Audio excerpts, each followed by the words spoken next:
Heute bei Juliana Matejevs nähen wir das Rory Dress. Ein wunderbar klassisches und gleichzeitig wieder top aktuelles, midi-langes Kleid mit ausgestellten Saum und kurzen Ärmeln. Und noch dazu wunderbar für Anfänger geeignet.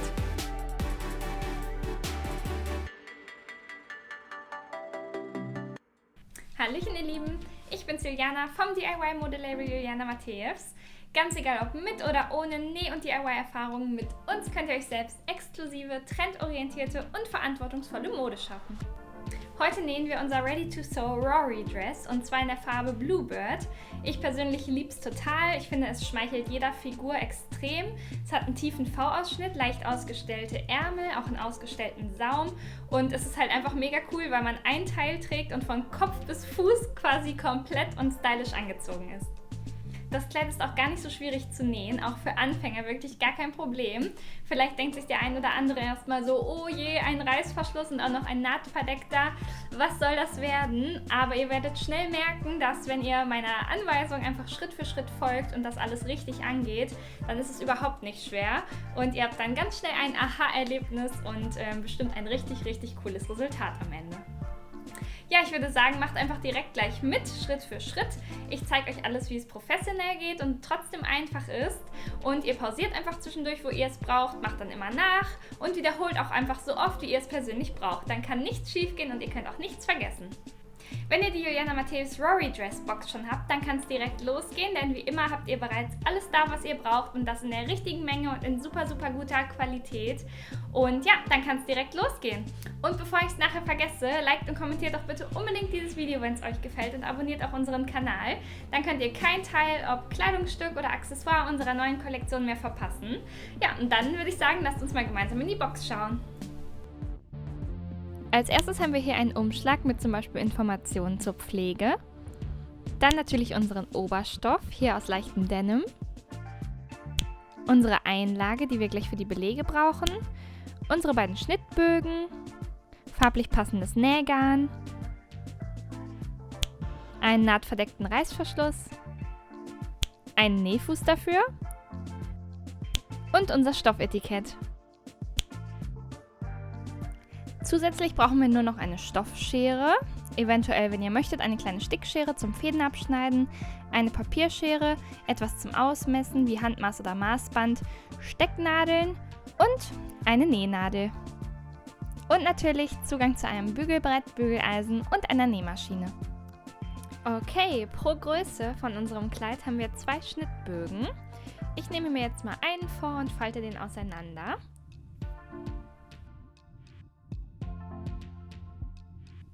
Lege den jetzt schön glatt vor mich hin und erkenne hier schon meine ersten Schnittteile. Und all diese Schnittteile auf unserem Papierschnitt möchten wir gleich einmal mit unserer Papierschere ausschneiden. Dafür ist an jedem der Schnittteile ein Scherensymbol abgebildet und zwar genau in der äußeren Linie. Das heißt, entlang jedes Schnittteils schneiden wir in der äußeren Linie entlang. Also der weiße Teil, das ist immer so 1 cm, der noch zu sehen ist, der bleibt bei unserem Schnittteil bestehen.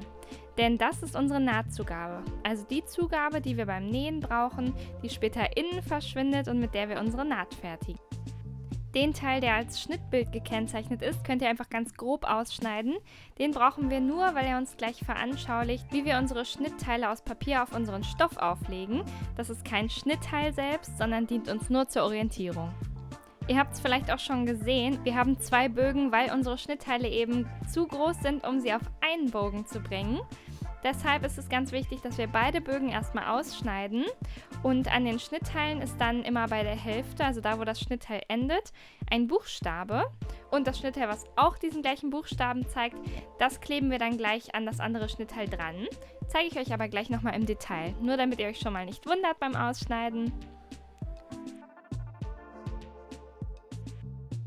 So, ich habe jetzt meinen ersten Bogen ausgeschnitten. Perfekt und mache genauso nochmal weiter bei meinem anderen Bogen.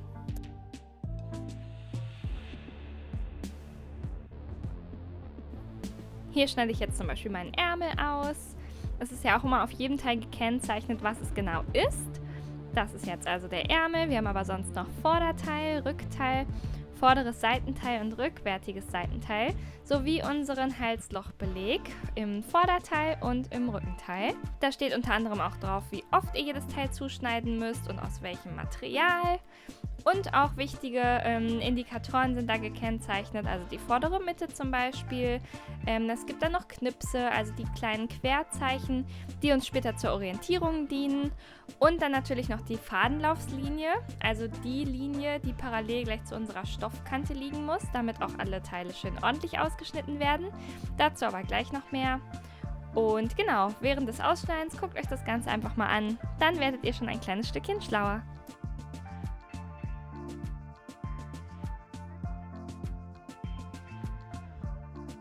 So, ich nehme jetzt einmal alle Schnittteile zur Seite und werde als nächstes die beiden, die immer zusammengehören, zusammenkleben.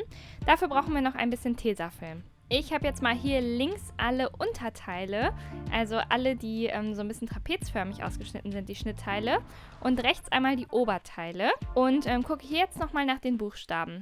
Es gibt da immer die Buchstaben A, B, C und D. Ich suche mir jetzt also meine ersten zusammenpassenden.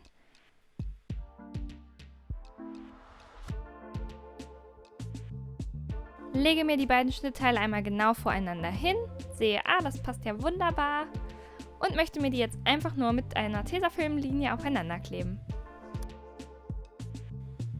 Ich gucke dann jetzt, wenn ich das festklebe, einmal, dass ich weder die beiden Schnittteile überlappend habe, noch dass da irgendwie eine Lücke ist, sondern versuche die möglichst gerade einfach aneinander zu kleben. Schneide mir das dann hier noch ab und habe dann mein erstes Schnittteil, also hier in dem Fall mein Vorderteil, schön aneinander geklebt und mache das Ganze jetzt noch bei den restlichen 6 einzelnen Teilen, die dann zu 3 großen Teilen zusammengefügt werden, genauso.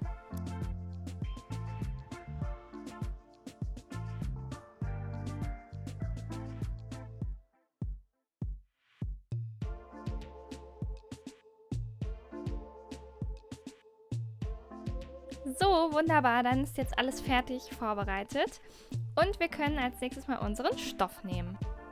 Damit er uns nicht einläuft, haben wir jetzt entweder die Möglichkeit, ihn einmal vorher zu waschen, und zwar einmal am besten auf 30 Grad, auch gerne im Schonwaschgang, damit der Stoff uns möglichst lange und so gut erhalten bleibt. Oder aber, wer es wie ich etwas eiliger hat, kann ihn auch gerne einmal abdampfen. Also einmal auf Stufe 2 oder 2,5 beim Bügeleisen einstellen, Dampf einstellen und einmal den kompletten Stoff abdampfen, damit, wenn er einläuft, er es jetzt tut und nicht erst nach dem Zuschneiden. Als nächstes sehen wir uns mal unser Schnittbild an. Das sieht bei jeder Größe immer etwas anders aus. Wichtig ist aber, wir sehen hier unten unsere abgeschnittene Kante und wir alle müssen den Stoff einmal mittig falten entlang der langen Seite unseres Stoffs, sodass die beiden Webkanten, also die schönen Kanten rechts aufeinander liegen. Und dann sind alle Schnittteile einmal auf den Stoff ausgelegt. Wir schneiden also jedes Teil einmal aus und bekommen dann dadurch, dass wir das im Bruch gelegt haben, immer 2 spiegelverkehrte Lagen ausgeschnitten. Guckt euch jetzt einmal euer Schnittbild an und legt im Folgenden eure Schnittteile auf den Stoff auf, so wie es da steht. Ich lege mir den Stoff jetzt einmal glatt vor mich hin. Meine gefaltete Seite ist jetzt oben, zeige ich euch gleich nochmal, gerade ist es etwas nah. Gucke jetzt aber erstmal, dass hier keine Falten sind. Mache mir den Stoff also so glatt es geht. Und jeder Stoff hat ja eine schöne rechte Seite und eine innere linke Seite. Das erkennt man hier super gut, denn die schöne dunkelblaue Seite des Denims ist die äußere rechte Seite, die wir natürlich später dann auch außen haben wollen bei unserem Kleid. Und die hier angegraute, hellere Seite, das ist die linke Seite. Das kann man sich also hier gut merken. Und wir haben jetzt die rechte Seite außen. Jetzt legen wir unsere Schnittteile auf unseren Stoff auf und das genau in der Konstellation, wie sie auch auf unserem Schnittbild zu sehen war, das wir uns eben angeguckt haben. Ich fange hier also zum Beispiel jetzt mit dem Rückteil an, lege mir das auf und platziere dann gleich daneben das seitliche Rückteil. Ich lege mir das alles also schön glatt hin. Und als nächstes muss ich überprüfen, dass die Teile auch richtig im Fadenlauf liegen. Das heißt, der Pfeil, der auf unseren Schnittteilen eingezeichnet ist, der muss parallel zu unserer Webkante liegen. Und das ist die Kante, die hier außen ist, also da, wo die beiden offenen Enden aufeinander liegen und die farblich so ein bisschen abgehoben ist. Dafür nehme ich mir mein Maßband, lege das an der einen Seite von meinem Schnittteil an. messe bis zu meiner Kante, versuche dann schon mal mein Schnittteil möglichst parallel zu dieser Kante hinzulegen.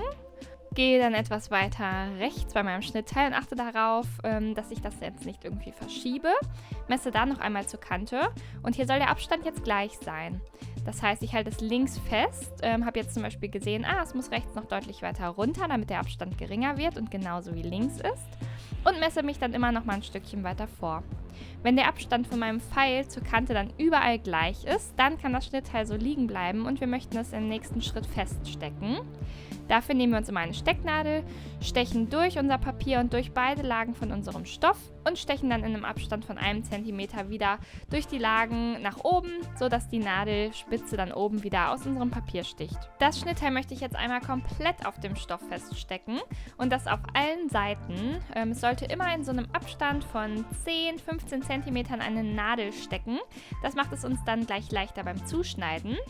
Wichtig ist, dass wir hier vielleicht erstmal anfangen, oder ist meine Empfehlung zumindest, sich die äußeren Ecken einmal festzustecken, also den Saum unten, oben die Schulter und sich dann die langen Strecken immer zu halbieren und die Nadeln dann dazwischen, zwischen diesen langen Strecken zu verteilen. Das ist sehr gut, denn dann wird das Schnittteil sehr glatt liegen. Man kann auch öfter kontrollieren, ob wirklich kein Fältchen sich gebildet hat und steckt es dann einmal ringsherum fest.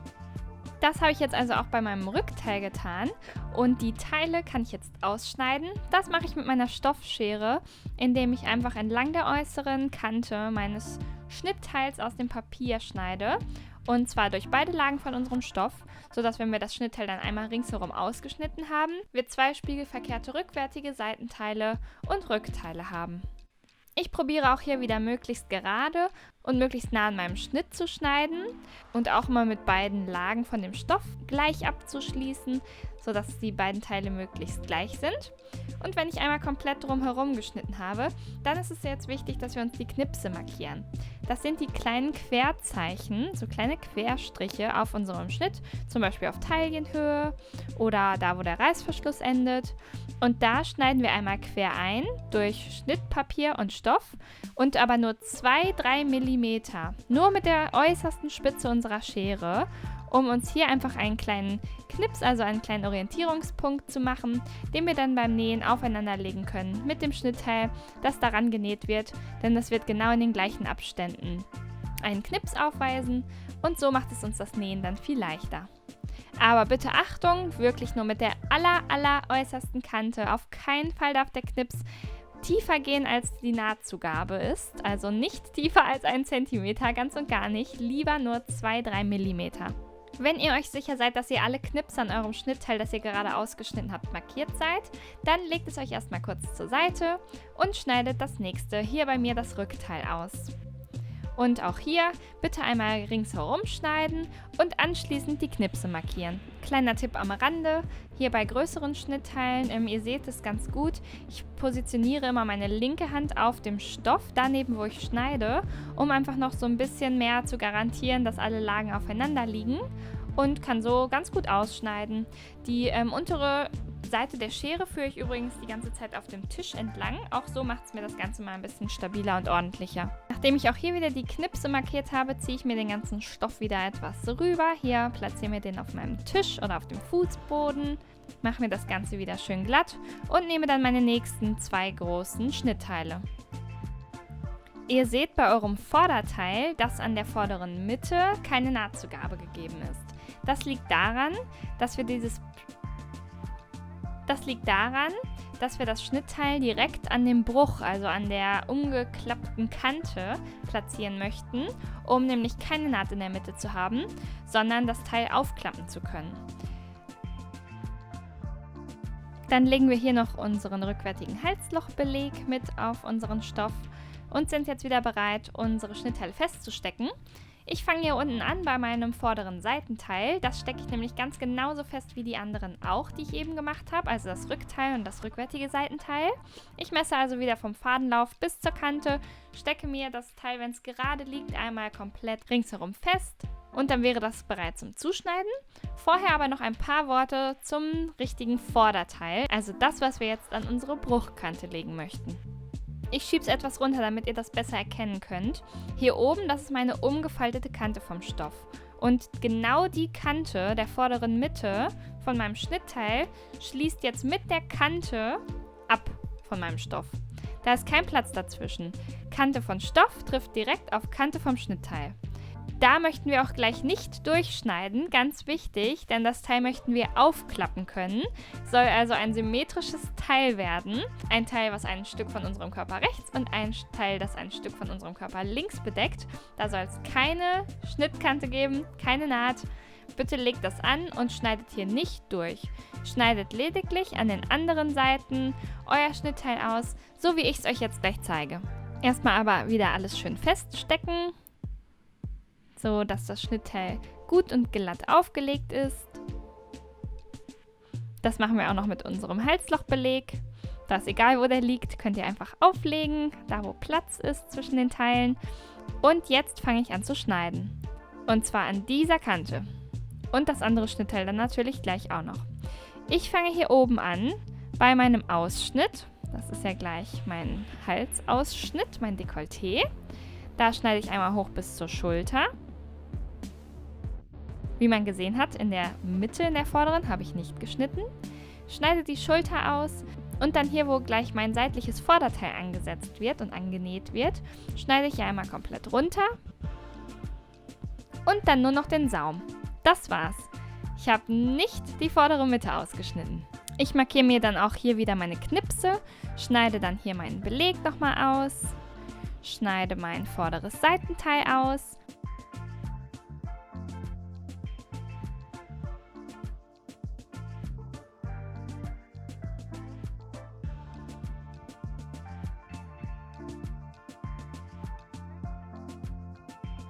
Markiere mir auch hier die Knipse. Und dann fehlt gleich nur noch der Ärmel und der vordere Beleg. Der Ärmel wird bei mir hier platziert und auch wieder passend im Fadenlauf. Ganz einfach ringsherum festgesteckt, ausgeschnitten und wir markieren auch noch die Knipse wie immer.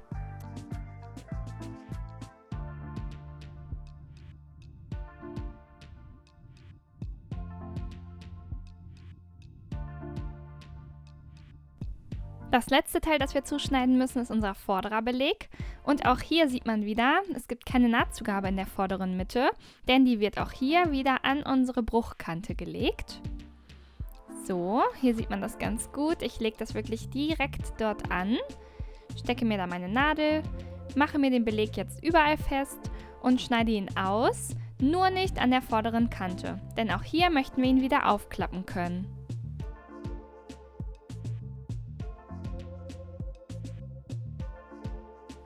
Von unseren beiden Belegen, also im Vorderteil und im Rückteil, nehmen wir einmal unsere Stecknadeln ab, denn das Schnittteil brauchen wir noch einmal, um es aus unserer Einlage auch zuzuschneiden.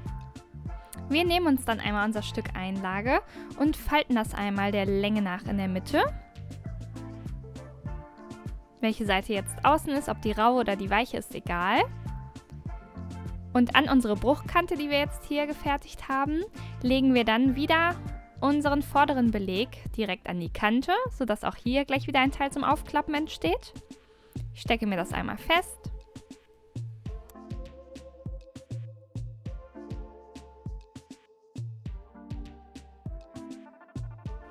Lege mir dann auch meinen rückwärtigen Halslochbeleg hier noch drauf, so einfach, wo er passt. Stecke ihn mir fest und schneide jetzt beide Teile aus. Ohne bei dem vorderen Teil die Mitte wieder durchzuschneiden. Das soll ein aufklappbares Teil sein. Beim hinteren Teil schon. Das schneide ich einmal an allen Seiten aus. So, und dann ist das fertig. Dann nehmen wir uns einmal unseren Oberstoff, und zwar unseren Beleg von vorne und hinten. Ich habe jetzt hier oben den vorderen und hier unten meine beiden hinteren. Ich lege die so rum hin, dass die linke Seite, also die ausgegraute Seite, die später innen sein soll, oben liegt. Nehme mir jetzt auch einmal die Stecknadeln ab von meiner Einlage, die ich gerade zugeschnitten habe, und positioniere dann genau meine Einlage mit der rauen Seite. Das ist nämlich die Seite, die so Klebepunkte auf unserer Einlage hat, die gleich geschmolzen werden beim Bügeln. Die raue Seite liegt jetzt auf meinem Stoff. Also wenn wir oben fühlen, dann ist es weich. Lege mir also rechts und links jeweils meine Einlage einmal auf. Entferne dann auch noch meine Stecknadeln und das Schnittpapier von meiner vorderen Einlage. und lege sie mir auch auf meinen vorderen Beleg von dem Oberstoff einmal auf.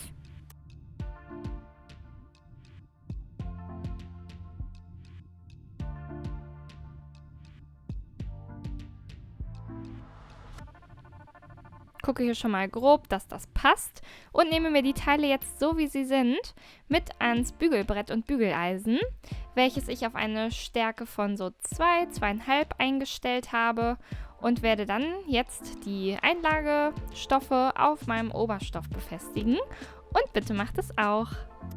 Dafür habe ich jetzt schon mal meine Rückteile hier hingelegt, meine rückwärtigen Belege, so dass die Seite mit der Einlage oben ist. Und bügel jetzt pro Teil einmal 10 Sekunden einfach mit meinem heißen Bügeleisen drüber, ohne Dampf. Halte das fest. Gucke, dass nichts verrutscht.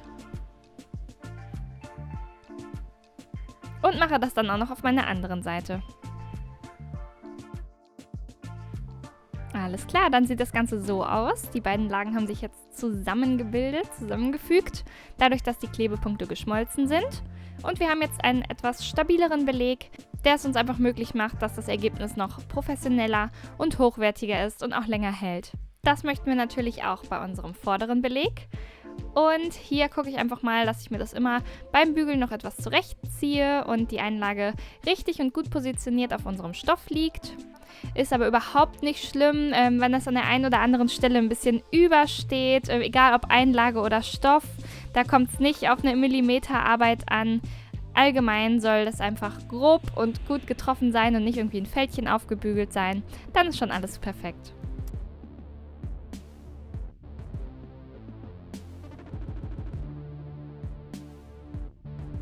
Ja, wenn wir auch hier jede Stelle einmal gut 10 Sekunden getroffen haben, dann können wir unseren Beleg mitnehmen und als nächstes einmal aus all unseren zugeschnittenen Teilen die Stecknadeln nehmen und das Papier, unser Schnittpapier abmachen. Denn ab jetzt brauchen wir nur noch unsere Stoffe. Die Schnittteile könnt ihr gerne zur Seite legen. Nun geht's los mit Nähen. Ich nähe heute mit unserer W6 Nähmaschine von unserem regionalen Nähmaschinenpartner hier aus Hannover. Und das ist eine ganz tolle Maschine, die hat wirklich alle Funktionen, die man braucht. Die näht super gleichmäßig und leise, kommt auch mit ganz, ganz viel Zubehör direkt. Und ja, es macht einfach mega Spaß mit ihr. Sie hat sogar einen Kniehebel, mit dem man das Füßchen heben und senken kann. Und ja, ich schwärme jeden Tag von ihr. Wir brauchen auf jeden Fall jetzt unser Nähgarn und auch auf unsere Unterspule müssen wir das auffädeln. Wer dazu noch Hilfe braucht, sollte sich unbedingt mal unser Grundlagen-Tutorial angucken, auch auf unserer Website und unserem YouTube-Kanal. Denn da erfahrt ihr alles, was ihr wissen müsst, um alle unsere Tutorials nähen zu können. Also alle Basics, wie ist die Nähmaschine grob aufgebaut, was muss ich davon eigentlich nur wissen und wie nähe ich meine ersten Nähte. Unter anderem zeige ich euch dann natürlich auch, wie man sie einfädelt. Und genau das mache ich jetzt auch gerade mit meinem Unterfaden hier. Ich setze den ganz einfach ein, schließe meine Klappe hier wieder und dann geht es mit dem Oberfaden weiter. Den fädel ich einmal im Schnelldurchlauf ein. Wichtig ist, benutzt einfach eine ganz normale Standardnadel, gerne mit der Stärke 80. Fädelt sie ein, holt euren Unterfaden hoch und schon kann es gleich losgehen. So, wenn das gemacht ist, Klappe zu und Stichprogramm auswählen. Als erstes müssen wir alle Kanten versäubern und das machen wir mit unserem Zickzackstich. Ich stelle hier eine Stichbreite von 3,5 ein und eine Stichlänge von 1,6. Das sieht dann hier so aus, wie auf der linken Seite abgebildet und werde damit gleich alle Kanten einmal abnähen. Ich habe hier gerade schon mal vorbereitet, wie das aussehen soll, wenn ihr gleich genäht habt, aber ich zeige euch das natürlich gleich im Detail. So sollte das aussehen. Hier habe ich es auf dem hellen Stoff gemacht, damit ihr es gut erkennt. Die Kante wird direkt mit dem Zickzackstich versäubert und franzt so später nicht aus. Ihr könnt aber auch jeden anderen Versäuberungsstich von eurer Maschine nehmen. Der kann zum Beispiel so aussehen, wie hier auf dieser Seite. Oder wenn ihr habt, natürlich auch gerne eure Overlock-Maschine. Ich mache es heute aber mit dem Zickzackstich, um euch zu zeigen, dass das auf jeden Fall auch geht. Dafür nehme ich mir mein erstes Schnittteil und möchte alle diese Kanten einmal mit meinem Zickzackstich versäubern. Ich lege das Teil jetzt unter die Nähmaschine und zwar so, dass die Kante direkt rechts mit dem Nähfuß abschließt. Senke dafür mein Füßchen. Ihr seht, das ist hier eine Linie. Und arbeite mich jetzt mit der Nähmaschine einmal an meinem Teil vor. Fange einfach an zu nähen. und gucke, dass immer, wenn die Nadel rechts einsticht, sie es knapp auf dem Stoff oder knapp daneben einsticht. Also so, dass die Kanten schön gesichert sind. Wenn ich zur ersten Ecke komme, lasse ich meine Nadel stecken, hebe den Nähfuß, drehe mein Nähgut und mache in der nächsten Richtung weiter. Da kommt schon die nächste Ecke. Wieder lasse ich meine Nadel einfach stecken, hebe meinen Nähfuß, drehe mein Teil wieder und mache in die nächste Richtung weiter. So lange mache ich das, bis ich wieder da angekommen bin, wo ich angefangen habe. Das ist jetzt hier der Fall bei mir. Da vernähe ich einmal. Das heißt, ich nähe ein paar Stiche rückwärts und dann wieder ein paar Stiche vorwärts. Hebe dann meine Nadel, meinen Nähfuß auch und schneide meinen Faden ab. So sieht das dann jetzt aus. Ich habe alle Kanten getroffen. Es sieht auch ordentlich aus, obwohl es nur ein Zickzackstich ist. Und so stellen wir sicher, dass unser Kleid, was wir jetzt nähen, auch richtig lange hält. Weiter geht es dann einfach genauso mit meinem anderen Beleg, mit allen anderen Schnittteilen auch. Und deswegen beschleunige ich das Ganze jetzt einmal. An jedem Teil nähe ich mich einmal mit meinem Zickzackstich, meinem Overlockstich oder einem anderen Versäuberungsstich entlang, bis ich sicher bin, dass ich alle Ecken getroffen habe. Keine einzige Seite meiner Schnittteile sollte also noch eine offene Kante haben. Alle Schnittteile sind ringsherum versäubert. Und übrigens, wenn ihr euch generell so sehr begeistert für DIY-Mode oder auch DIY-Accessoires, nicht nur im Nähen, sondern vielleicht auch im Makramee oder anderen Handwerkstechniken, dann folgt uns unbedingt mal auf unserem Instagram-Account, julianamatheus_official, denn da teilen wir täglich neue coole Produkte, neue Hacks, neue Tipps, neue Styling-Ideen und vieles, vieles mehr. Und wir freuen uns immer total, wenn wir da auch mit euch in Kontakt treten können und von euch und euren tollen DIY-Projekten hören. Wenn wir dann also alle Strecken getroffen haben, dann nehmen wir unsere Schnittteile alle einmal mit zum Bügelbrett und Bügeleisen und bügeln noch einmal schön über alle Kanten, denn dann werden die schön ordentlich und schön glatt liegen und sind auch umso leichter zu verarbeiten. Jetzt nehmen wir uns einmal unser Vorderteil, legen das so vor uns hin, dass der Halsausschnitt links ist und möchten hier an unsere beiden vorderen Seitenteilnähte einmal unsere Seitenteile annähen. Dafür stecken wir das einmal fest und nehmen uns einmal unsere beiden vorderen Seitenteile zur Hand. Hier legen wir das so auf, dass beide blauen Seiten oben liegen und der Armausschnitt oben liegt, also der zeigt von uns weg. Und diese Wölbung, die muss dort liegen, wo auch die Kante von unserem Vorderteil ist. Wenn wir das so liegen haben, wie ich es jetzt habe, können wir das einmal überfalten und wir legen die beiden Teile also rechts auf rechts. Das heißt, die schönen blauen Seiten liegen jetzt aufeinander. Jetzt legen wir uns das Ganze einmal so hin, dass die Kanten schön zusammen überall abschließen und stecken uns die ersten Nadeln.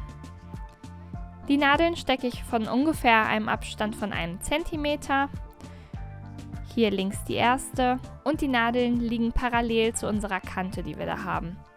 Ich steche die Nadeln immer von rechts nach links und mache das am besten auch so, wenn ihr es liegen habt wie ich, denn das macht es beim Nähen einfacher. Da könnt ihr die Nadeln nämlich einfach zu euch rausziehen. Ich habe jetzt hier an der Stelle einen Knips in meinen beiden Teilen und genau da stecke ich meine nächste Nadel. Und die nächste Nadel dann wiederum da, wo beide Säume aufeinandertreffen. Guckt auch, dass die Längen technisch genau miteinander abschließen und steckt euch dann in den Strecken dazwischen noch ein paar Nadeln.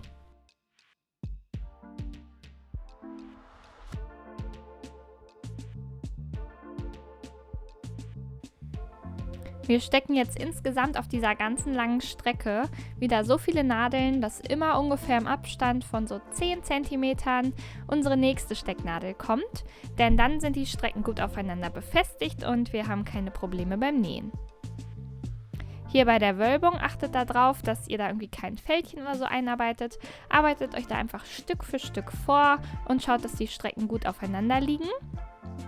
Zieht dann immer auch so ein bisschen rechts und links und guckt, dass ihr die Strecken gleichmäßig verteilt, denn die sollen ja oben und unten miteinander abschließen. Die Längen sind auch gleich lang, also wenn da irgendwie was komisch aussieht, macht doch nochmal eine Stecknadel raus und verteilt die Stoffe so gut aufeinander, dass die Kanten immer schön gleichmäßig aufeinander liegen, so wie bei mir.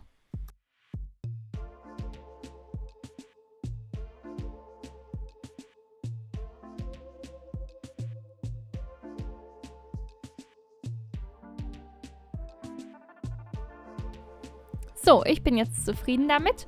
Zur Kontrolle falten wir das einfach mal hier auf und sehen, ja, beide blauen Seiten werden dann aneinander genäht und genau so soll das sein.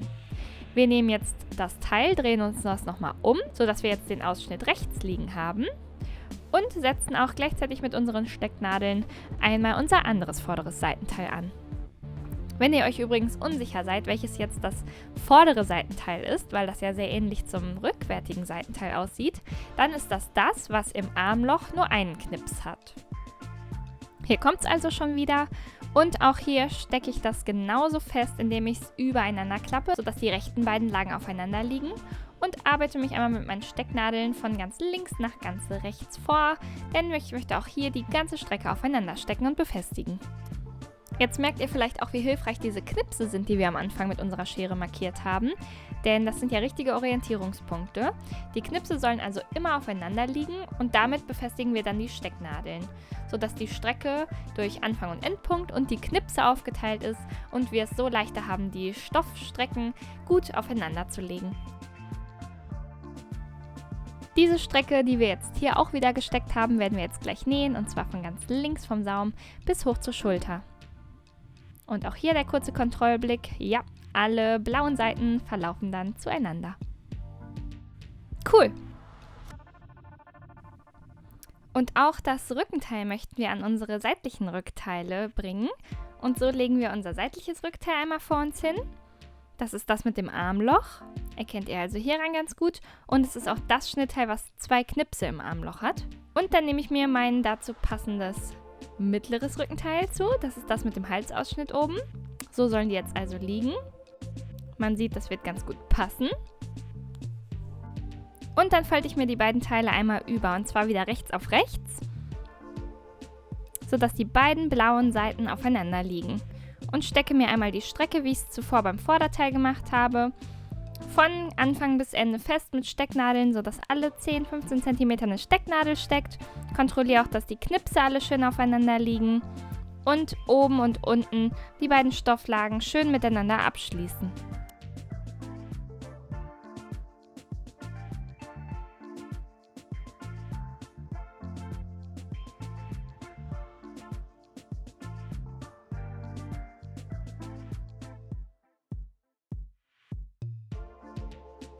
Wenn ich die eine Seite gesteckt habe, die ich jetzt hier gleich nähen möchte, dann nehme ich mir natürlich auch noch die andere.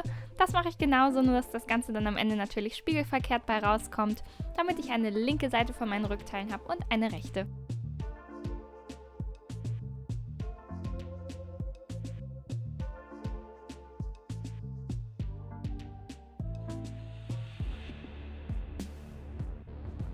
So, letzte Stecknadel hier auch gesteckt.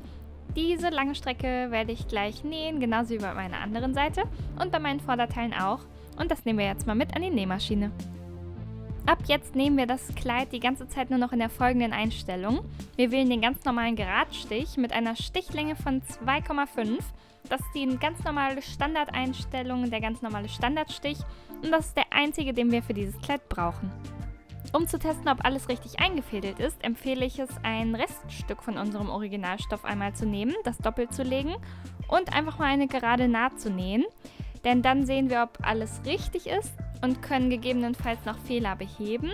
Denn 95% aller merkwürdigen Stichbilder, also wenn irgendwas merkwürdig erscheint, dann liegt es am Einfädeln. Nehmt in dem Fall dann einfach nochmal euren Oberfaden raus, genauso auch den Unterfaden, und probiert es dann einfach nochmal. So sollte das jetzt aussehen, wenn es alles gut geklappt hat.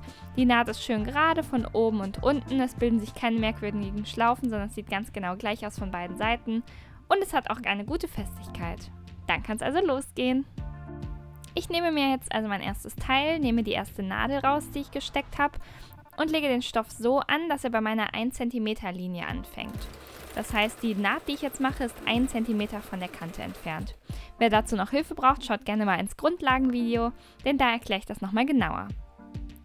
Ich nähe jetzt also los und nähe die gesamte Strecke herunter.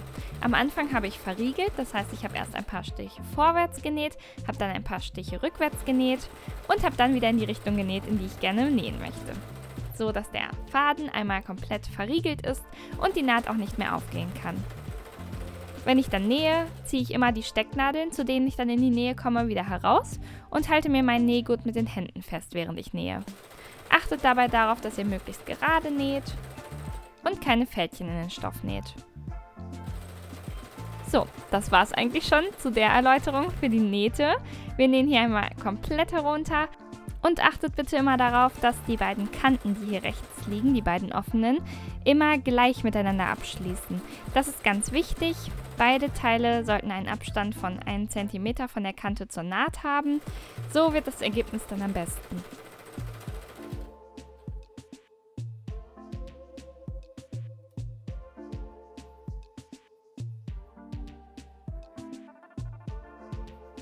Und auch am Ende nähen wir ganz bis zum Ende, also bis zu der Stoffkante und verriegeln dann wieder.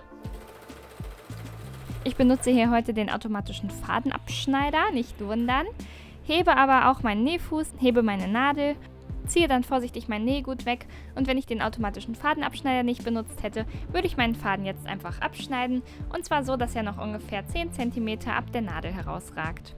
So sollte das Ganze jetzt aussehen. Ich habe hier also eine glatte und gleichmäßige Naht genäht. Und das war dann unsere erste richtige Naht für das Kleid. So sieht das aus.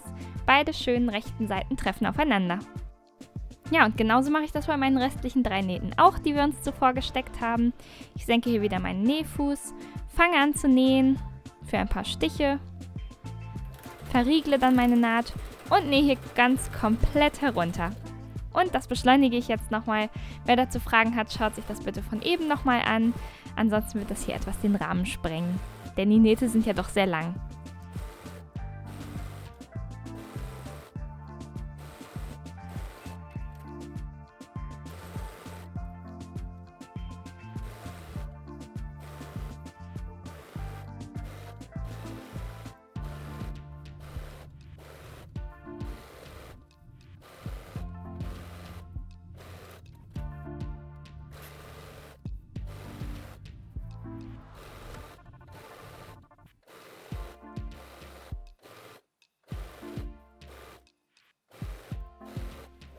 Ja, da bin ich am Ende meiner 4. Naht, verriegel auch hier wieder, schneide den Faden ab, hebe Nähfuß und Nadel und werde mich als nächstes zum Bügeleisen aufmachen. Ich habe das Bügeleisen auf Stufe 2,5 gestellt, bügel meine Naht hier einfach einmal schön glatt.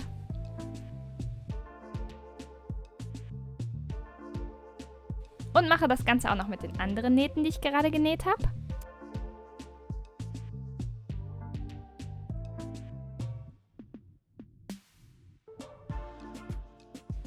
Und wenn ich das gemacht habe, dann möchte ich meine Nahtzugaben auseinander bügeln. Das heißt, ich klappe mir meine Teile, die ich hier aneinander genäht habe, einmal schön auf, falte mir mit meinen Händen auch die Nahtzugaben auseinander und bügel dann dort immer einmal mittig drüber. Denn so bekommen wir von der schönen rechten Seite gleich ein richtig schönes, glattes Ergebnis. Benutzt auch gerne dazu Dampf.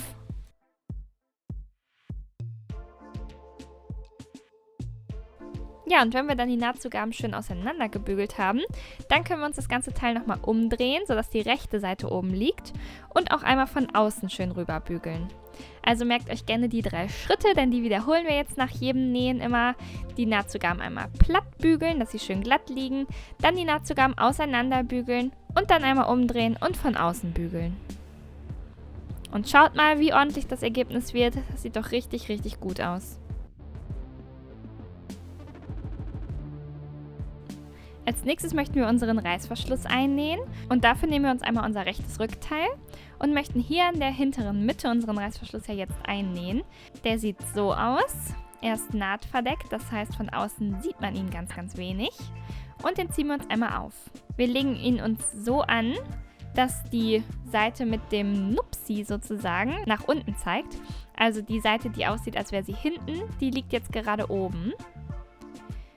Und die Kante vom Reißverschluss, also die glatte ohne die Zähne, die liegt jetzt außen, also an der äußeren Kante von unserem Rückenteil. Die Zähne wiederum, die zeigen zu uns. Die ersten Zähne rechts sollen 1 cm von der Kante entfernt anfangen. Das messe ich mir jetzt einmal aus, denn da möchten wir gleich noch Platz haben, um zu nähen. Und stecke mir den Reißverschluss jetzt einfach mal Stück für Stück fest, so dass er gerade und glatt an meiner Kante entlang läuft.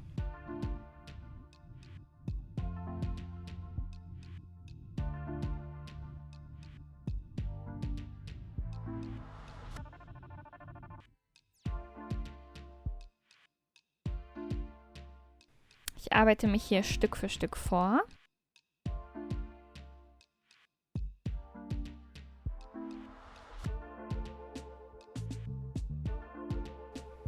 Und bei ungefähr 55 cm so rum, da haben wir einen Knips, das markiert das Ende von unserem Reißverschluss. Da stecken wir uns jetzt zur Markierung einmal eine Quernadel. Ja, alles klar, dann ist die erste Seite vorbereitet und von unserer Quernadel ganz nach oben werden wir jetzt nähen. So sieht es jetzt nochmal aus von nahem. Und wenn ich das umklappe, erahnt man schon, wie es später aussieht. Wie gesagt, den Reißverschluss sieht man dann ganz wenig, weil er eben nahtverdeckt ist. So sieht es jetzt aus, wenn ich es gesteckt habe. Wir brauchen jetzt einmal unseren nahtverdeckten Reißverschlussfuß, denn wir tauschen den gegen unseren Standard-Nähfuß aus. Der sieht so aus und hat die Funktion, die Zähnchen von unserem Reißverschluss beim Nähen einmal aufzurollen. Das kann ein normaler nicht. Den lösen wir deswegen einmal hier hinten. Da gibt es so einen kleinen Schalter, ist fast bei jeder Nähmaschine gleich. Guckt da ansonsten nochmal in eure Anleitung. Und in diese kleine Rille hier unten möchten wir jetzt die Stange von unserem neuen Nähfuß einsetzen. Dafür platziere ich mir den einmal hier grob drunter. Hebe dafür meinen Nähfuß noch etwas höher an und senke ihn dann ab langsam, sodass automatisch diese kleine Rille in die Stange greift.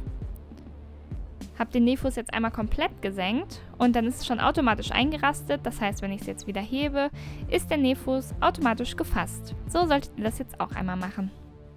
Die Strecke, die wir jetzt gerade gesteckt haben, legen wir jetzt einmal an. Und zwar so, dass unsere Naht da beginnt, wo unsere Quernadel gerade gesteckt ist. Also bei unserem Knips. Wichtig ist jetzt für den Anfang einmal, dass wir uns die Zähnchen hier einmal nach links etwas ausrollen. Denn unsere Naht soll gleich in der Rille zwischen Zähnchen und diesem Stoff von unserem Reißverschluss platziert werden. Das macht der Nähfuß dann gleich automatisch, hilft aber ganz gut, wenn man am Anfang noch etwas nachhilft. Die Stecknadel nehme ich mir jetzt einmal raus, schiebe meinen Nähgut dann so drunter, dass die Zähnchen von meinem Reißverschluss in der linken Rille von meinem Nähfuß landen. Da senke ich dann den Fuß auch einmal ab.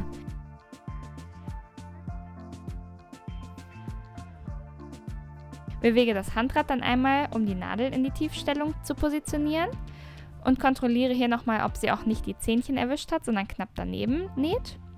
Und dann kann ich losnähen, genauso wie jede andere Naht auch. Ich nähe also los, verriegle und nähe dann die ganze Strecke weiter.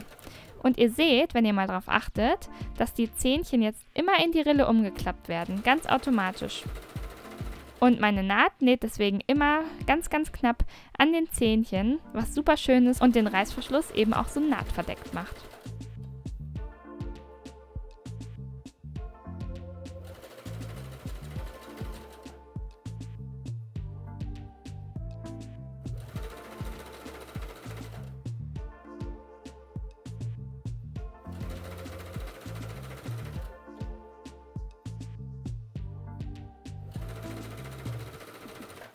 Wenn wir dann zum Ende der Naht kommen, machen wir es wie immer. Wir verriegeln einfach das letzte Stück, nähen hier aber wirklich bis zum Ende auch wieder und heben dann unseren Nähfuß und unsere Nadel und schneiden dann einfach den Faden ab.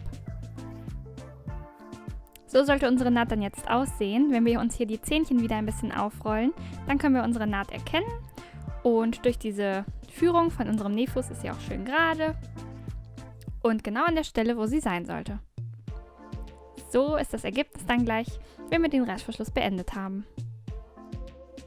Als nächstes nähen wir die andere Seite an unseren Reißverschluss und dafür nehmen wir uns einmal das Teil, was wir ja gerade bearbeitet haben und legen uns das einmal vor uns hin, sodass die Seite vom Reißverschluss, die jetzt noch offen ist, wo noch was angenäht werden muss, unten vor uns liegt und wir drehen den Reißverschluss einmal so, wie er liegen würde, wenn wir ihn schließen wollen würden. Dann nehmen wir also unser anderes Teil und legen die Kante, wo der Reißverschluss angesetzt werden soll, einmal vor uns hin. So. Und jetzt setzen wir den Reißverschluss hier genauso an. Das heißt, die Seite ohne Zähnchen liegt wieder an unserer Kante von dem Stoff und die Zähnchen liegen wieder auf der anderen Seite. Also sie zeigen jetzt zu uns. Und auch hier soll der Abstand von der oberen Kante unseres Stoffs bis zu den ersten Zähnchen wieder 1 cm betragen. Und deswegen lege ich mir das einmal so schön hin und stecke mir hier meine ersten Nadeln. Auch die restliche Strecke stecke ich mir wieder fest.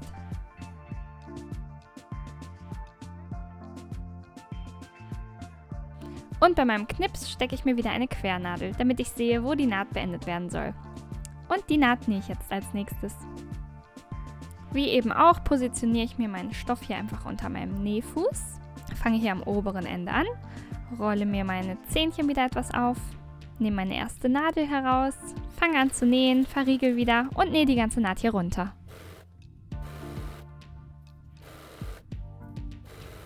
Das Ende ist wieder markiert von meiner quer gesteckten Nadel. Die nehme ich mir einmal raus und genau an der Stelle verriegel ich, sodass der Teil auch schon mal geschafft ist. Super, dann ist der große Teil vom Reißverschluss schon geschafft. Natürlich müssen wir den unteren Teil auch noch schließen. Dafür ziehen wir den Zipper einmal zu. Sollte auch bei euch ganz flüssig gehen, dann hat alles gut geklappt. Ansonsten einfach nochmal auftrennen, wo es hakt und nochmal neu drüber nähen. Ich lege mir die beiden Teile dann jetzt einmal schön nebeneinander hin.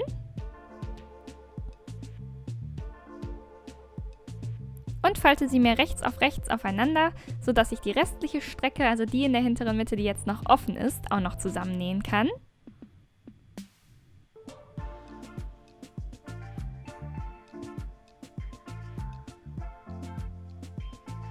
So sollte das also jetzt liegen. Und dann ziehe ich mir den Reißverschluss einmal hier so ein bisschen hervor. Der soll jetzt quasi außen abstehen, denn ich möchte nur die beiden Stofflagen gleich treffen. Meine nächste Naht soll nämlich genau da beginnen, wo die Naht, die wir hier schon gemacht haben, also die Naht, die die Reißverschlussseiten befestigt, endet und läuft dann von da ganz runter bis zum Saum. Deswegen stecke ich mir hier meine erste Stecknadel, gucke dann mal wieder nach meinen nächsten Knipsen. Da habe ich sie schon. Stecke mir meine beiden Stofflagen hier auch wieder zusammen und mache das Ganze auch noch mit der restlichen Strecke bis zu meinem Saum.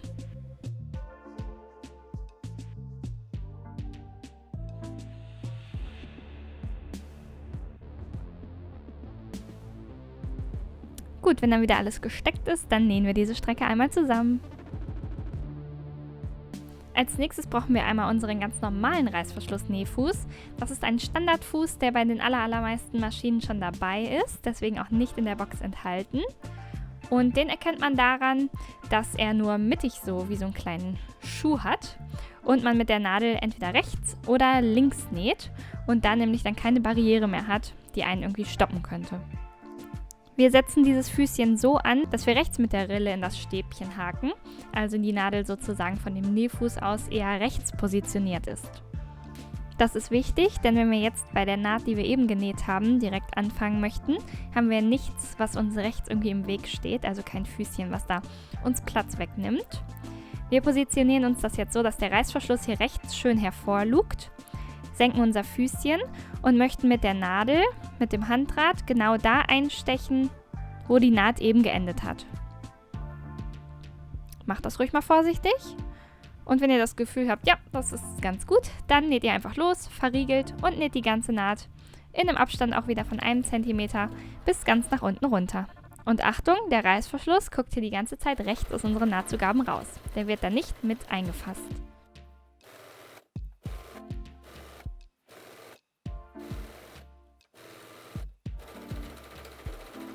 Na gut, dann wieder verriegeln, Nadel heben, Nähfuß heben, Faden abschneiden und fertig. Ja, dann schaut mal, so sieht das Ganze jetzt bei mir aus. Je näher ihr die Naht getroffen habt, die ihr vorher gemacht habt, desto besser. Aber auch wenn ein kleiner Abstand zu sehen sein sollte, ist das eigentlich in den meisten Fällen gar kein Problem. Wird trotzdem von außen super aussehen. Und wie immer bügeln wir natürlich auch diese Naht schön auseinander und von der äußeren Seite noch einmal schön glatt.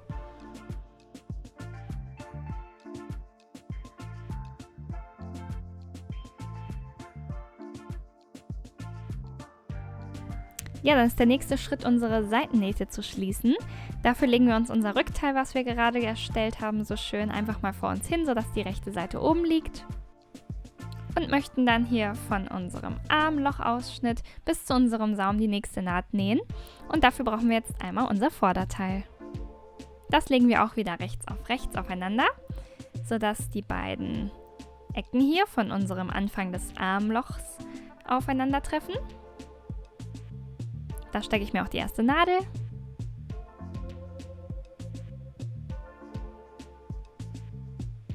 Schaue dann hier nach meinem nächsten Knips auf Taillenhöhe, stecke mir das auch hier wieder fest, nehme mir dann meine beiden Saumenden und stecke die aufeinander und stecke natürlich auch die restliche Strecke noch zusammen.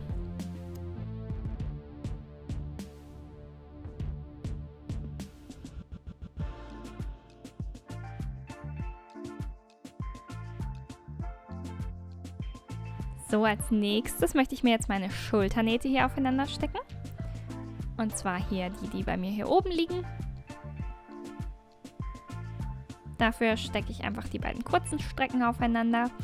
Und wichtig ist, dass die beiden Teilungsnähte, die hier zusammenlaufen, jeweils von unserem Rück- oder Vorderteil und den Seitenteilen, dass die aufeinandertreffen.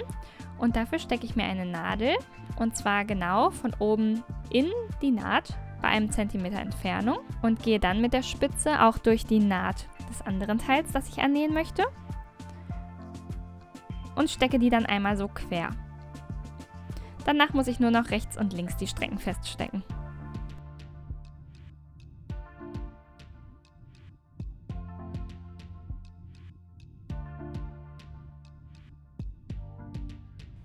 Und genau das wird unsere Schulternaht. Die andere Seitennaht möchten wir uns natürlich auch noch feststecken. Das geht ganz genauso wie auf der anderen Seite. Und auch die Schulternaht anschließend stecken wir genauso zusammen, sodass wir als nächstes beim Nähen an der Nähmaschine 4 Nähte haben, die wir nähen können.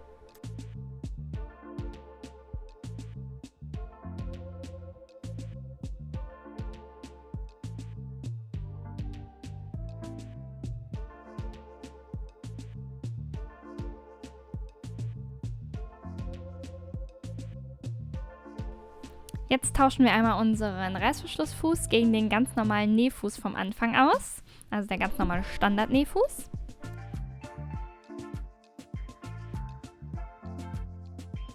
Und nähen alle 4 Strecken, die wir jetzt gesteckt haben, einmal zusammen. Das machen wir mit einer ganz normalen Naht, also wie die ganz normale jetzt schon zuvor. Verriegeln immer am Anfang und Ende und nähen auch wirklich immer bis ganz vom Anfang bis zum Ende.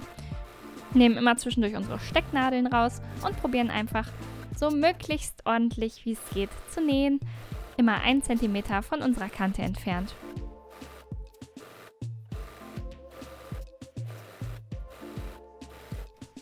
Achtet beim Nähen der Schulternähte darauf, dass die Nahtzugaben, die wir schön auseinander gebügelt haben, auch beim Nähen schön auseinander liegen.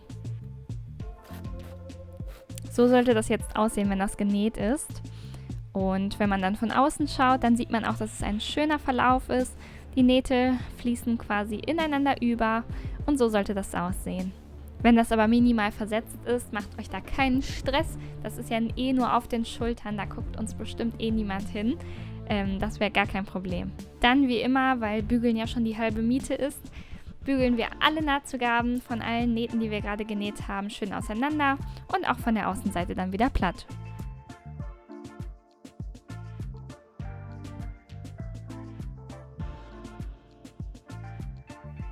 Als nächstes geht es dann gleich weiter mit den Ärmeln und dafür drehen wir unser ganzes Kleid jetzt einmal um, sodass die rechte schöne Seite außen ist.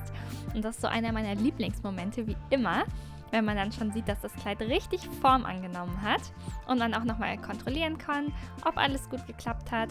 Und ansonsten haben wir ja auch jederzeit die Möglichkeit, nochmal Nähte aufzutrennen und es einfach nochmal zu probieren. Aber wenn es geklappt hat, dann sollte das Ganze so aussehen. Schon ein richtig schönes Kleid mit den schönen Teilungsnähten hier. Und ja, da fehlen doch fast nur noch die Ärmel, würde ich sagen. Und genau die nehmen wir uns einmal. Wir haben hier das eine Schnittteil, falten das rechts auf rechts, sodass wir diese kurze Naht, unsere Ärmelnaht, hier einmal zusammenstecken können und die gleich auch einmal zusammennähen. Mit dem anderen Ärmel machen wir das natürlich wieder ganz genauso. Haben hier unsere schöne Naht gesteckt und gehen wieder an die Nähmaschine. Wie immer fangen wir hier ganz oben am Rand an zu nähen, verriegeln unsere Naht, nähen hier einmal runter und zwar bis ganz zum Ende.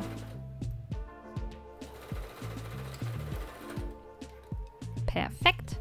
Und natürlich das gleiche nochmal wieder beim anderen Ärmel.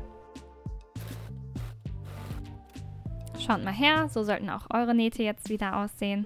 Und von außen haben wir einfach ein ganz normales, schönes Nahtbild mal wieder. Was machen wir damit? Natürlich bügeln. und euch hängt es vielleicht schon aus den Ohren raus. Wir bügeln die Nähte einmal platt, einmal die Nahtzugaben auseinander und dann auch einmal schön von der äußeren Seite. So, dann haben wir ja einmal wieder unser Kleid, ziehen hier einmal den Reißverschluss auf, damit wir gleich mal ein bisschen mehr Platz haben und nehmen uns dann unseren ersten Ärmel. Und zwar nehme ich mir hier den rechten Ärmel als erstes, macht es doch gerne auch so.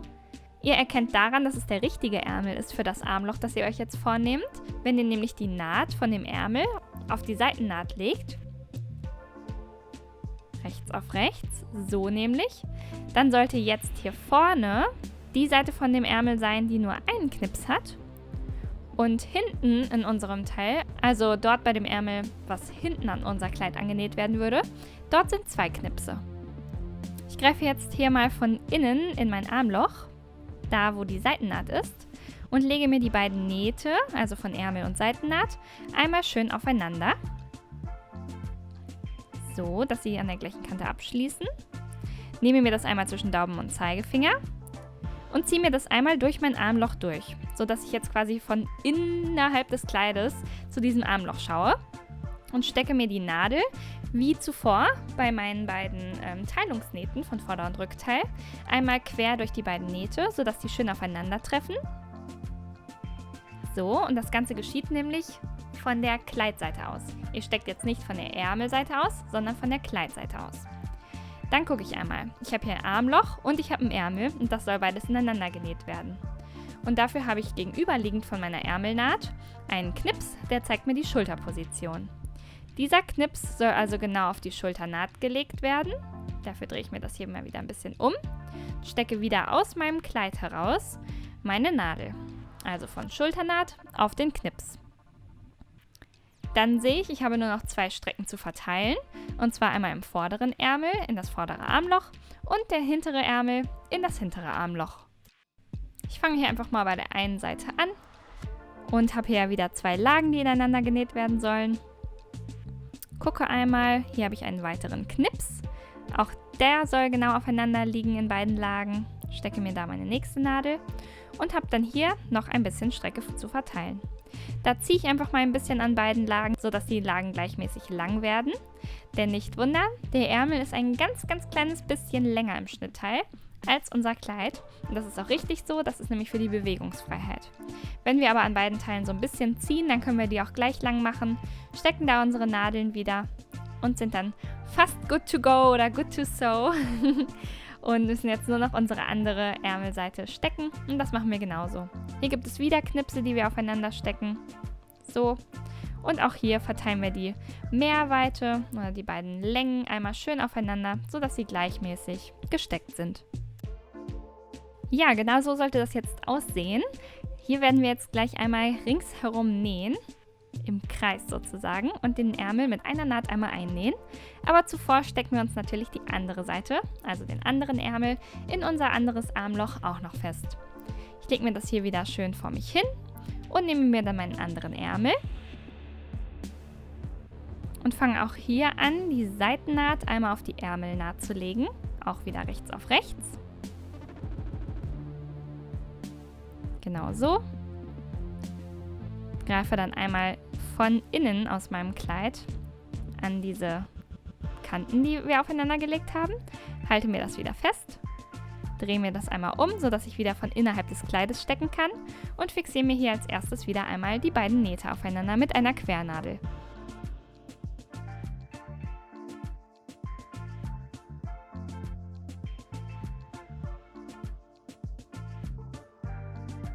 Dann suche ich mir wieder den gegenüberliegenden Knips und stecke ihn auf die Schulternaht.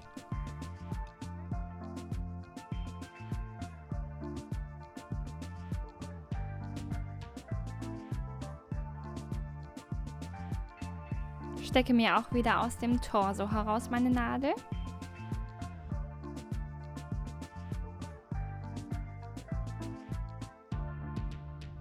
Und stecke dann noch meine restlichen Knipse im Vorderteil und im Rückteil aufeinander und verteile die Strecken mit den restlichen Stecknadeln.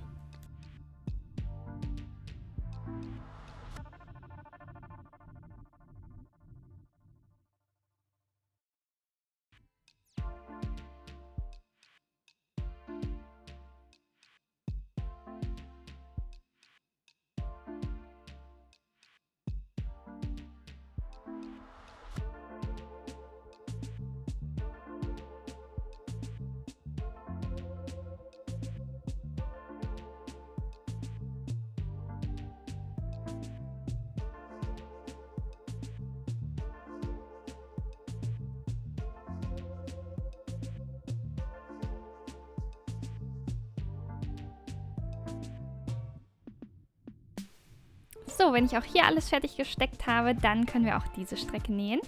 Wenn ihr kontrollieren möchtet, ob auch alles richtig aussieht, dann ist es immer ein ganz guter Tipp, das Teil einfach mal umzudrehen, also auf die rechte Seite vorsichtig. Die Nadeln stecken ja noch. Aber da sieht man immer ganz gut, ob man den Ärmel jetzt irgendwie verdreht reingesteckt hat und dann auch verdreht einnähen würde oder nicht. In dem Fall sieht es jetzt aber alles richtig aus. Man könnte es also so anziehen und das ist kein schlechtes Zeichen. Das Nähen starten wir da, wo wir auch das Stecken gestartet haben. Und zwar bei unseren beiden Nähten, die hier aufeinandertreffen, im unteren Tiefpunkt des Armlochs. Das legen wir uns einfach mal an, sodass die Kanten, die versäuberten, wieder nach rechts zeigen und das restliche Kleid ist links. Achtet beim Nähen immer darauf, dass ihr wirklich nur die beiden Lagen trefft und sich nicht irgendwie von irgendwo noch ein bisschen mehr Stoff dazwischen schiebt. Dann müsste man es nochmal aufmachen. Ich fange jetzt aber so einfach an zu nähen. Habe jetzt am Anfang nicht verriegelt, weil ich da wieder ankomme. Könnt ihr aber vorsichtshalber auch. Das ist ganz egal. Wichtig ist nur, dass man am Ende dann nochmal für ein paar Zentimeter über die Strecke fährt, wo man begonnen hat, um das halt auch festzumachen. Ich arbeite mich jetzt einfach immer Stück für Stück vor. Lege mir dann immer meinen Stoff zurecht für die nächsten Zentimeter. Gucke auch hier wieder, dass alles schön glatt liegt und ich keine Falte reinnähe. Komme dann immer zur nächsten Nadel, ziehe die wieder raus. Nähe dann wieder ein kleines Stückchen weiter.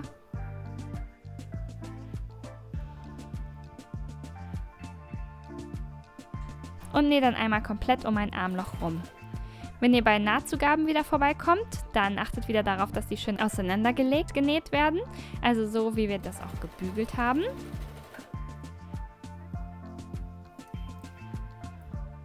Legt das mit euren Fingern einfach nochmal schön zurecht und dann näht ihr drüber.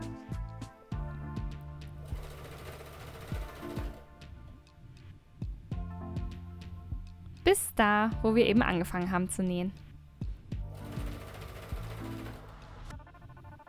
Da ist das Ende jetzt auch schon in Sicht.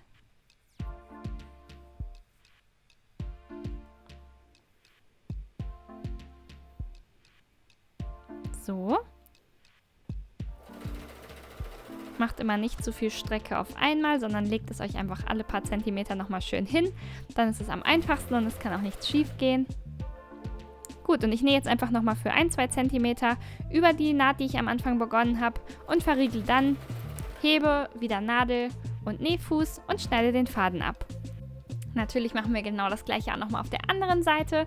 Fangen auch hier wieder bei unserem Tiefpunkt an, also da, wo die beiden Nähte aufeinandertreffen. Die Quernadel, die ihr gesteckt habt, könnt ihr übrigens auch am Anfang gerne stecken lassen. Da könnt ihr einfach drüber nähen und die einfach danach rausziehen, aber ganz wie ihr wollt.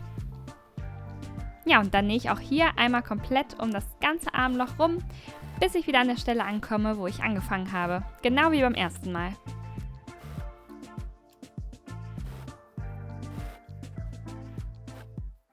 Und wenn ihr die Nähte schön aufeinander gesteckt habt oder auch die Nadel sogar stecken gelassen habt, dann könnte es hier auch so schön geworden sein.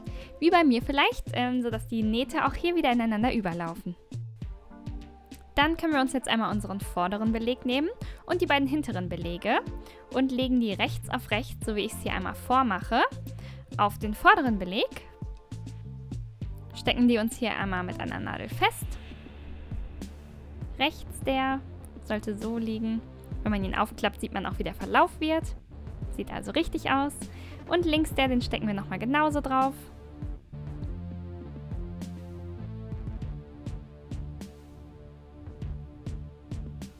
So sollte das jetzt aussehen. Und die kurzen Nähte nähen wir einmal zusammen.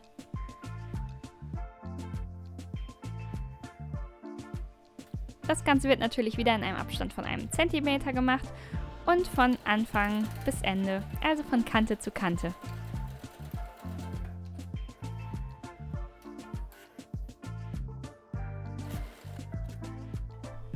Schaut mal her, wenn ihr das genäht habt und aufklappt, dann sollte das wieder so aussehen.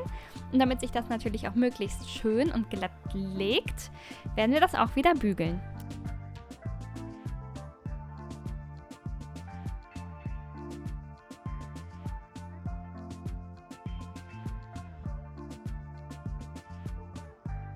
Außerdem bügeln wir bei der hinteren Mitte, also bei der offenen Kante, einmal 1 cm der Nahtzugabe um. Und das auch wie immer auf beiden Seiten.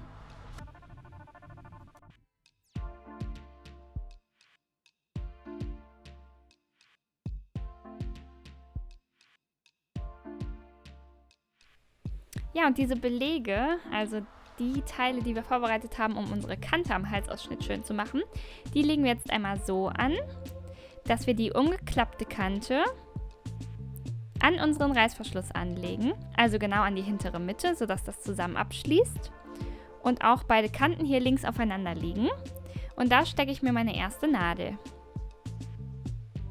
Als nächstes, ihr seht es schon, passt hier die Naht in meinem Beleg wieder genau auf meine Schulternaht. Deshalb kommt da wieder eine Quernadel ins Spiel, die ich durch beide Nähte direkt steche, sodass die auch schön nach dem Nähen aufeinander liegen. Und die können wir auch wieder gesteckt lassen und einfach drüber nähen. Und dann stecke ich mir noch die restliche Strecke fest. Dann geht es wieder ein Stückchen weiter.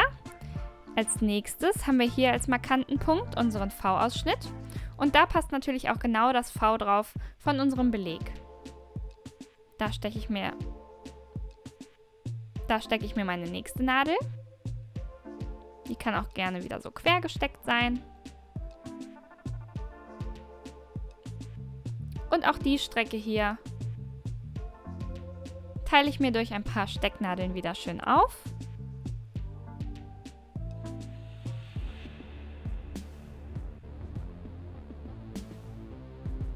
So.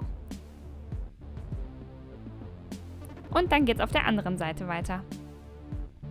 Auch hier lege ich mir wieder die Nahtzugaben, die ich hier sehe, auf meine Schulternaht und steche da wieder eine Quernadel durch.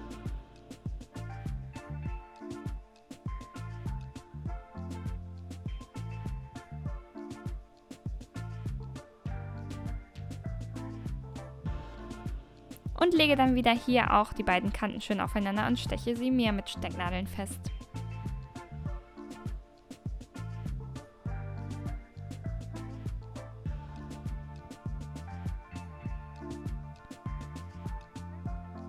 Dann auch hier wieder die eingeklappte Nahtzugabe schließt genau mit meinem Reißverschluss ab. Da stecke ich mir die nächste Nadel.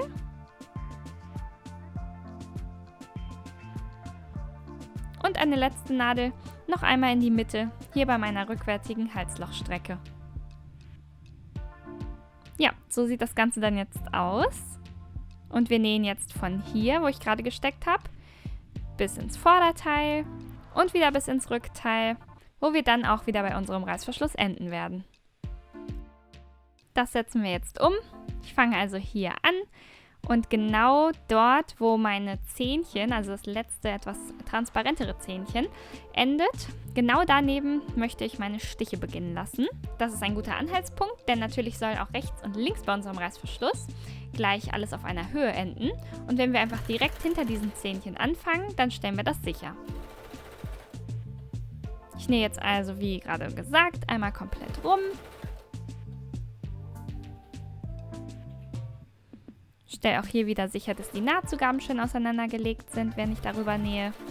Lasse die Quernadel auch gerne einfach einmal stecken, während ich darüber nähe. Nähe dann vor bis zur vorderen Mitte, also bis zu meinem V.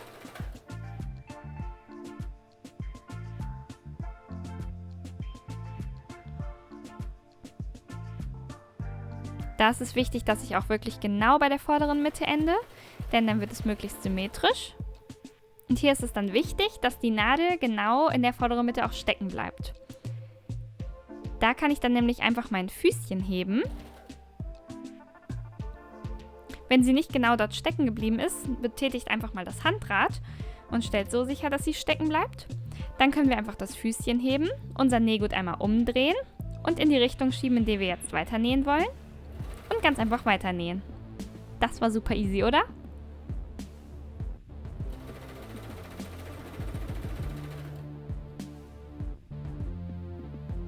Nähen dann auch hier wieder über die Schulter.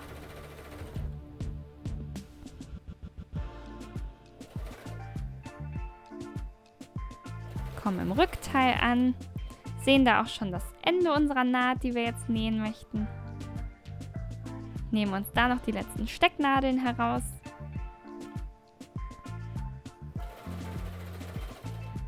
und verriegeln genau dort, 1 cm von der Kante entfernt, wo auch unsere Zähnchen von unserem Reißverschluss enden.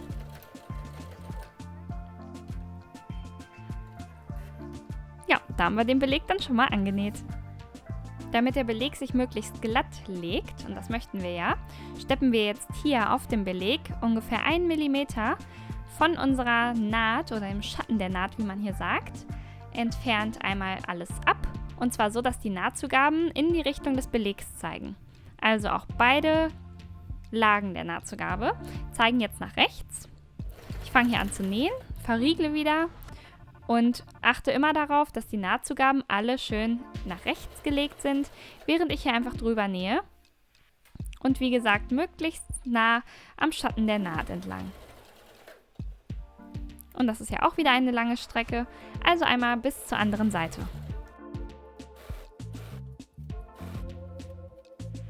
Eine Sache gibt es zu beachten, wenn wir hier zu dem V kommen. Und zwar müsst ihr euch jetzt einmal eine Schere nehmen, eine Stoffschere, und die Nahtzugabe einschneiden. Aber wirklich nur bis zur Naht. Nicht über die Naht hinaus, nur damit ihr es so ein Stück aufklappen könnt, denn dann legt sich das V viel schöner. Genauso wie bei mir sollte das aussehen. Dann lege ich mir das wieder so hin wie zuvor, sodass die Nahtzugaben nach rechts zeigen. Nähe weiter. Genau bis zur Mitte, also genau bis mit meine Spitze.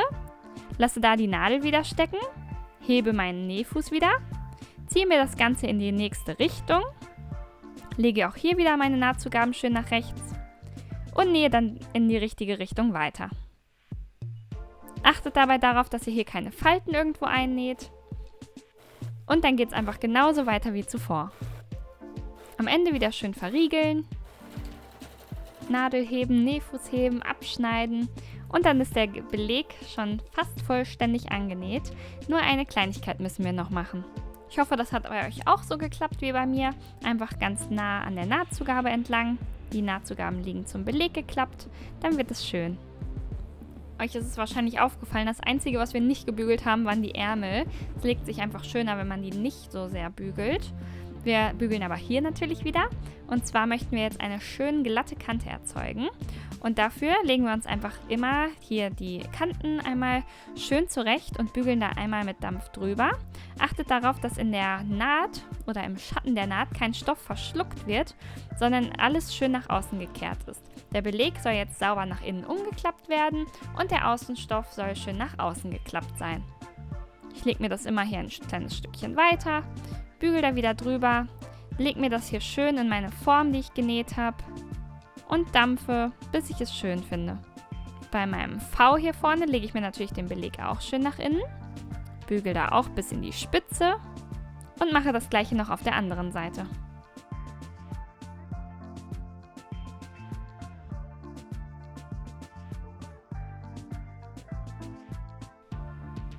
Dann müssen wir hier diese kleine Strecke von 4-5 cm einmal festnähen, denn sie soll hier nicht so nach außen rumschwabbeln, sondern die möchten wir einmal nach innen einklappen. Und zwar so, dass sie nicht auf den Zähnchen liegt, sondern auf dem Stoff daneben. Also nur so 1-2 mm neben den Zähnchen. Da stecke ich mir das einmal fest mit einer Stecknadel. Nehme mir dann eine Nähnadel zur Hand, fädel da ungefähr eine Armlänge von unserem Garn ein.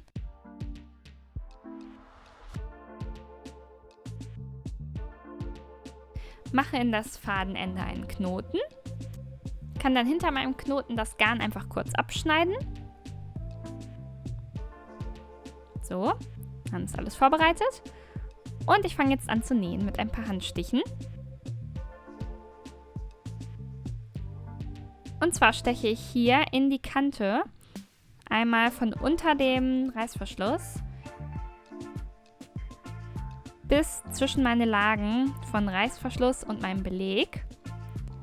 Gehe dann hier in die Kante, in diesen Umbruch von meinem Beleg.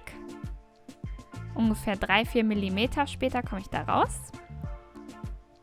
Gehe dann genau gegenüberliegend, nur durch den Stoff von meinem Reißverschluss.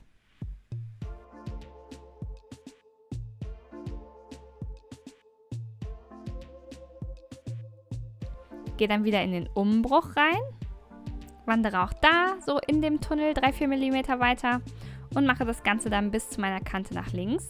Ich gehe also immer quasi U-förmig, wie so ein zackiges U, hin und her. Gehe immer 3-4 mm auf der einen Seite durch und dann 3-4 mm auf der anderen. Achtet dabei darauf, dass ihr nicht bis auf die rechte äußere Seite von unserem Kleid stecht, sondern das wirklich nur von innen macht. Also einmal nur in den Beleg stecht und einmal wirklich nur in diesen Stoff von dem Reißverschluss. Das ist so eine Art kleine Zaubernaht, denn wenn ihr das dann festzieht, dann ist die Naht ganz unsichtbar, wie eine Nähmaschinennaht. Ich nähe hier also einmal weiter bis zur Kante. Immer auf beiden Seiten, hin und her. Immer für 3-4 mm und dann genau gegenüberliegend wieder rein. Dann, wenn ich fertig bin, schiebe ich hier einfach meine Nadel einmal nach innen durch meine Naht. Möchte das dann da vernähen. Ziehe die also einmal durch. Und in meiner Nahtzugabe hier steche ich einmal auf der Stelle, irgendwo, wo es euch da gerade passt. Dann gibt es da ja eine kleine Schlaufe. Da gehe ich durch mit meiner Spitze der Nadel, mache das Ganze nochmal, steche auf der Stelle, gehe mit meiner Nadel durch diese Schlaufe, ziehe das fest und kann dann da jetzt meinen Faden abschneiden. So sollte das jetzt aussehen, sieht also ganz ordentlich aus und das möchten wir gleich auf der anderen Seite auch noch wiederholen.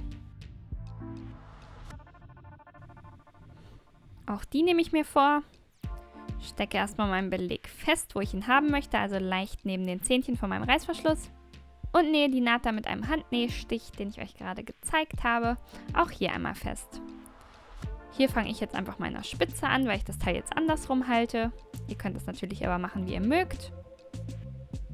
Habe auch hier natürlich wieder einen Knoten in mein Fadenende gemacht und gehe dann wieder in meinem zackigen U einmal von der einen Seite 3 mm weiter, parallel dann auf die andere Seite und gehe dann hier wieder 3-4 mm weiter. Das mache ich, bis meine ganze Strecke hier geschlossen ist.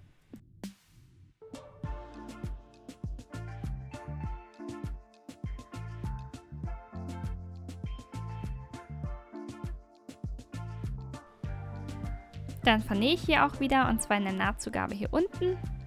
Mache da wieder einen Knoten, indem ich mit meiner Nadelspitze durch die Schlaufe gehe. Mache das zweimal, damit das schön fest ist, und kann meinen Faden dann einmal abschneiden, knapp da dran. Ja, dann lasst uns mal probieren, ob es geklappt hat. So sieht das Ganze von außen aus. Wir können jetzt einfach unseren Reißverschluss mal schön zuziehen bis oben hin. Zack, so weit wie es geht. Und dann sieht man, das Ganze schließt schön auf einer Höhe ab, weil wir einfach genau neben den Zähnchen genäht haben. Damit der Beleg beim Tragen nicht nach außen kommt, machen wir jetzt nochmal 2 kurze Nähte. Und zwar klappen wir den Beleg ja nach innen. Und hier bei unserer Schulternaht steppen wir einfach mal so für 1 cm genau durch die Naht. Also wir möchten den Beleg mit dieser Naht, die wir jetzt gleich machen, einmal komplett da festnähen, sodass er sich nicht mehr ausklappt. Stecken ihn uns einmal in Position, also auch einmal hier schön durch die Naht durch und nehmen das einmal mit.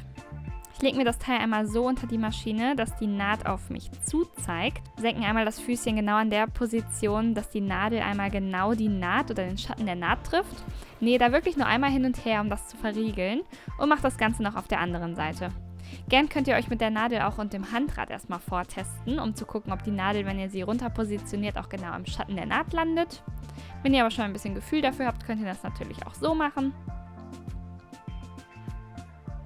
Guckt einfach, dass es genau passt, und es reichen wirklich ein paar Stiche vorwärts und rückwärts. Dann wieder abschneiden, Nadel hoch, Füßchen hoch, perfekt. Und wie man sieht, sieht man nichts, das ist auch richtig so. Ich habe nämlich hier genau in der Naht genäht. Da sieht man es ist fest und jetzt kann es sich nicht mehr beim Tragen nach außen umklappen. Jetzt machen wir noch die Säume schön, und zwar bei unseren Ärmeln und natürlich auch bei unserem Saum unten am Kleid. Dafür klappen wir einfach von außen nach innen einmal 1 cm um von unserer Nahtzugabe. So. Und klappen dann diesen ein weiteres Mal um, sodass es eine schöne umgefalzte Kante gibt. Die bügeln wir dann jeweils fest, stecken uns danach ein paar Stecknadeln rein und machen das einmal reihum. Das geht natürlich bei den Ärmeln etwas schneller als bei unserem Saum unten, muss aber dennoch gemacht werden, denn das rundet das Teil natürlich ab. Und am besten geht das Ganze, wie immer, wenn wir von rechts nach links hier eine Nadel reinstecken, also der große Teil von unserem Nähgut oder unserem jetzt fast fertigen Kleid links liegt und die Kante rechts. Denn dann können wir beim Nähen wie immer einfach die Nadeln rausziehen. Ja, und genauso mache ich jetzt hier weiter. Bei beiden Ärmeln einmal komplett, klappe ich immer 1 cm um, klappe ihn dann noch einmal um, bügel ihn fest, steck ihn fest, den Saum, und bin dann gleich, wenn ich das bei allen Säumen gemacht habe, fertig zum Nähen.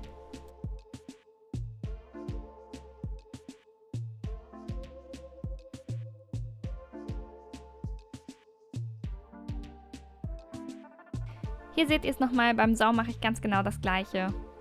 Macht's mir also bitte auch genauso nach.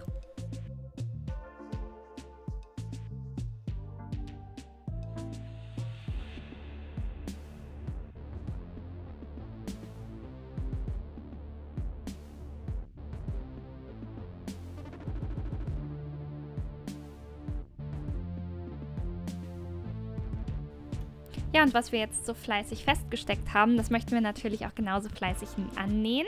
Und deswegen legen wir das jetzt so an, dass wir knapp neben der Kante hier links steppen. Also so 1-2 mm neben der Kante. Wir verriegeln am Anfang und nähen dann einmal komplett um unser ganzes Kleid herum. Das machen wir so bei unserem Saum hier und auch natürlich wieder bei unseren Ärmelsäumen. Leider neigen wir uns ja schon dem Ende. Aber wir haben noch viele weitere Kleidungsstücke oder Accessoires im Ready-to-Sew oder Ready-to-Craft, also Sachen wie zum Beispiel Makramee-Techniken, Handnähen oder weiteres, auf unserer Website www.julianamathews.com und schaut dort doch einfach mal, was euch als nächstes gefallen könnte und ordert eure nächste DIY-Modebox.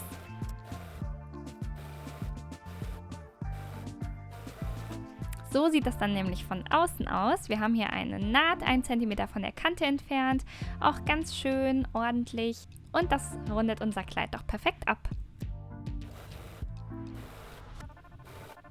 Auch am Ende jeder Naht verriegeln wir natürlich wieder, wenn wir ganz rumgekommen sind an allen Säumen.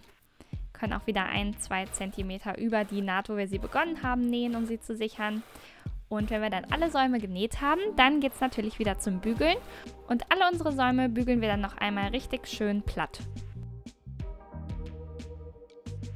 Um unserem Rory Dress noch den letzten Schliff zu verleihen, nehmen wir noch unser Stoffetikett an.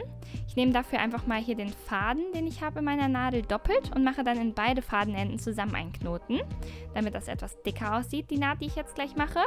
Platziere mir dann mein Stoffetikett hier rechts neben dem Reißverschluss, gehe von unten in meinen Beleg an der Stelle von der oberen rechten Ecke, gehe dann von hinten nach vorne durch mein Etikett.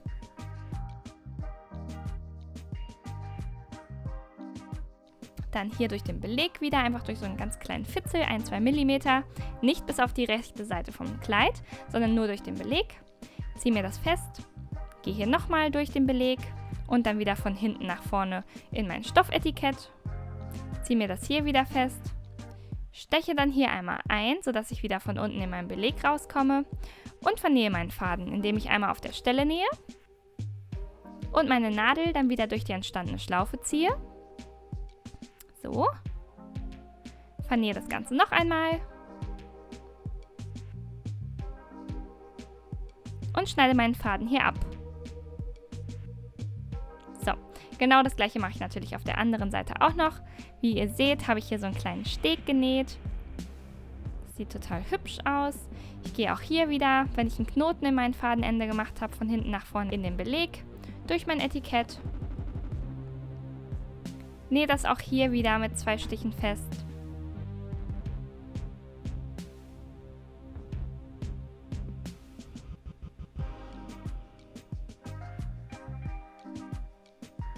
So, gehe dann wieder von vorne in meinen Beleg rein, auch wieder nicht bis auf die andere Seite. Vernähe meinen Faden da wieder. Zack, mache das Ganze noch einmal. Und habe dann gerade die letzte Naht gemacht. Das war's, das Kleid ist jetzt fertig. Ich schneide den Faden nur noch ab, klappe mir den Beleg wieder schön nach innen um. Und das ist es, unser Rory Dress. Ich bin super happy darüber. Fertig, das war's auch schon mit unserem Rory Dress nähen. Ich hoffe, es hat euch auch so viel Spaß gemacht wie mir und ihr habt auch ganz, ganz viel Spaß beim Tragen eures Kleides. Ich finde es mega cool, wenn man es so unterschiedlich kombinieren kann. Also vielleicht mit einem sportlichen Schuh oder mit einem schickeren Schuh für den Abend. Und ja, ich finde, es ist einfach total variabel und einfach auch total easy zu stylen. Dann freue ich mich auf jeden Fall auf unser nächstes gemeinsames Nähen oder DIY. Und freue mich bis dahin auch darauf, eure Resultate von heute zu sehen unter dem Hashtag Juliana Matthäus on me. Also fühlt euch gedrückt und bis bald!